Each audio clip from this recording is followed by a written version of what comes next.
ඉතින් අද අපි බලමු මොකක්ද මේ මයිනී කියලා කියන්නේ. මයිනී කියන එකේ තේරුම වෙන්නේ පෙර එහෙමත් නැත්නම් කලින් කියලා කියන එක.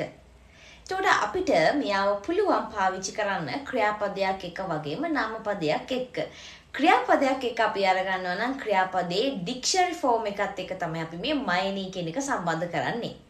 නාමපදයක් එක්ක අපි සම්බන්ධ කරනවා නම් නාමපදෙත් එක්ක අපි නොමයිනී කියන එක තමයි සම්බන්ධ කරන්නේ. ක්‍රියාපදයක් එක ගන්නවා නම් ක්‍රියාපදය අපි ඩික්ෂනරි ෆෝම් එකත් එක්ක ගන්නවා. නාමපදයක් එක ගන්නවා නම් අපි නාමපදෙත් එක්ක නොමයිනී කියන එක සම්බන්ධ කරනවා. එහෙනම් අපි බලමු උදාහරණ. තෙසුතෝ no mae ni kanji wo benkyou shimashou.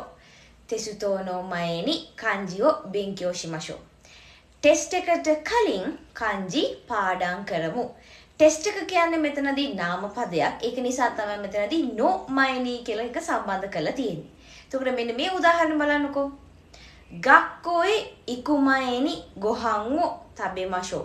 ගක්කෝ e iku mae ni gohan wo tabemashou.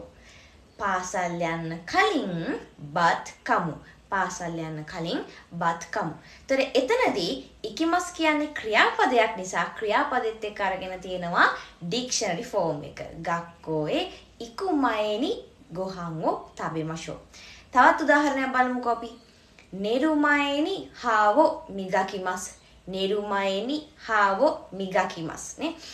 නිදා ගන්න කලින් දත් මදිනවා.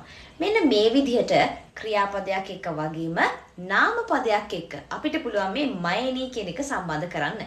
තේරුම වෙන්නේ පෙර එහෙමත් නැත්නම් කලින් කියන අදහස. ඒතර අපි ආව ක්‍රියාපදයක් එක්ක සම්බන්ධ කරනවා නම් ක්‍රියාපදයේ ඩික්ෂනරි ෆෝම් එකත් එක්ක සම්බන්ධ කරනවා. නාමපදයක් එක්ක සම්බන්ධ කරනවා. නාමපදෙත් එක්ක no මයනී කියන එක සම්බන්ධ කරනවා.